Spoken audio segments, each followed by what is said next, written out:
இந்த பையன் பால் எடுக்கிறதுக்காக இந்த பால் அடைஞ்ச வீட்டுக்குள்ள போகும்போது அங்க ஒரு பெட்டி ஆடுது. உடனே இந்த பெட்டியை திறந்த உடனே அதுல இருந்து ஒரு பாம்பு வந்து இந்த பையனை கடிச்சிருது. இதனால பாத்தீங்கன்னா அந்த பையனுமே ஒரு பாம்பா மாறிடுறான். அப்படி இந்த பக்கமா அந்த பையனோட அப்பாவை கடன் கொடுத்தவன் அடி நடிச்சு நாளைக்கு மட்டும் நீ கடன் பணத்தை கொடுக்காட்டக்கே உன்னை என்ன பண்ணுவேன்னு தெரியாதுன்னு சொல்லி மிரட்டிட்டு அங்க இருந்து போறான். இதெல்லாம் பாத்தீங்கன்னா அந்த பையன் பாத்துக்க இருக்கான். அதுக்கப்புறமா அவனை ஃபாலோ பண்ணிட்டு அவன் முன்னாடி போய் நிற்கும் போது உடனே அவனும் அவங்க அப்பங்கார பணத்தை கொடுத்து அனுப்பிட்டானான்னு சொல்லும் போது உடனே பாத்தீங்கன்னா அந்த பையன் ஒரு பாம்பா மாதிரி அவனை வந்து போட்டு தள்ளிடுறான். அதுக்கப்புறம் அடுத்த நாளாவது அப்பா அவர்கிட்ட இருந்து பணத்தை எல்லாம் கிரிக்கெட்டுக்கு பெட் கட்டி இருப்பாரு, அது மூலமா பணம் கிடைக்கும்னு சொல்லி பாத்துக்க இருக்கும்போது அந்த பெட்ல இவர் தோத்துறாரு. அதனால இவர் ரொம்பவே கவலைப்படும் போது அந்த இடத்துல பையன் வந்து சொல்றான் அடுத்ததான் 5 ரன் அடிப்பாங்கன்னு. இதை பார்த்து அப்பா கண்டுக்காம இருக்கும்போது பையன் சொன்ன மாதிரியே 5 ரன் நடக்குது. இதை பார்த்து அப்பா எப்படிப்பான்னு சொல்லும் போது உடனே இந்த பையன் அந்த தாயத்தை உருட்டி அடுத்ததா 6 அடிப்பாங்கன்னு சொல்லும் போது அதே மாதிரி 6 அடிச்சிடுறாங்க. உடனே அப்பா பாத்தீங்கன்னா பையனோட பேச்சை கேட்டு கால் பண்ணி பையன் சொன்ன மாதிரியே பெட் கட்டுறாரு. இதை பார்த்துக்கு இந்த அம்மா அந்த இடத்துல வந்து சொல்றாங்க அவன் தான் லூஸ் மாதிரி பேசிக்கிட்டு இருக்கான், அவன் பேச்சை கேட்டு பெட் கட்டிட்டீங்களேன்னு சொல்லும் போது அப்பாவும் ரொம்ப கவலைப்படுறாரு. அப்ப பையன் சொன்ன மாதிரியே அந்த போட்டியில பாத்தீங்கன்னா அவங்க 6 அடிச்சிடுறாங்க. இதை பார்த்து அப்பாவும் ரொம்ப சந்தோஷப்பட்டு பையனை கட்டி பிடிக்கிறாரு. அதுக்கப்புறம் பையன் கிட்ட என்ன வேணும்னு சொல்லும்போது பையனும் பால் வேணுங்கிறான்.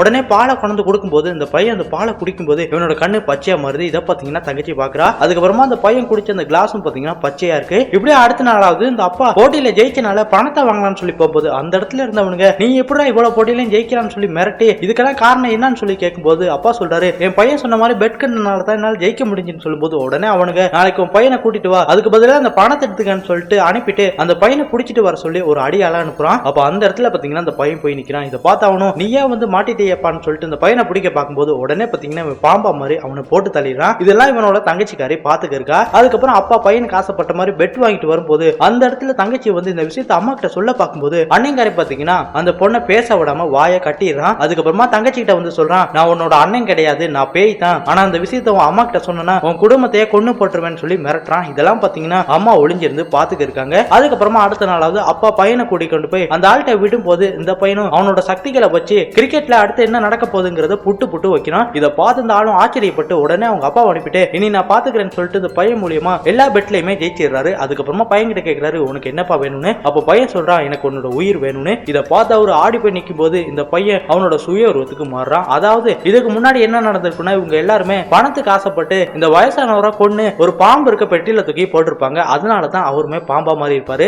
அதுக்கப்புறமா அந்த வயசானவர் என்ன அநியாயமா கொன்னுட்டீங்களாடான்னு சொல்லிட்டு பாம்பா மாதிரி அவனையுமே போட்டு தள்ளிடுறாரு. அதுக்கப்புறமா அங்க இருந்து வரும்போது அந்த இடத்துல இவனோட தங்கச்சிக்காரி தீப்பந்தத்தை வச்சு இந்த பாம்பா மாறின பேய அடிக்க ஆரம்பிக்கிறாங்க. அப்ப அந்த பாம்பு பேய் சொல்லுது என்னதான் பண்ணாலும் உங்களால என்ன அழிக்க முடியாதுன்னு. அப்ப அந்த இடத்துல அம்மா பாத்தீங்கன்னா எல்லாத்துக்கும் காரணம் இந்த லூடோ தானே, இதுல இருந்தா நீ வந்தன்னு சொல்லிட்டு அது நெருப்புல எரிச்சோன்னு அந்த பேயுமே அழிஞ்சிருது. அதுக்கப்புறமா பையனையுமே காப்பாத்திடுறாங்க.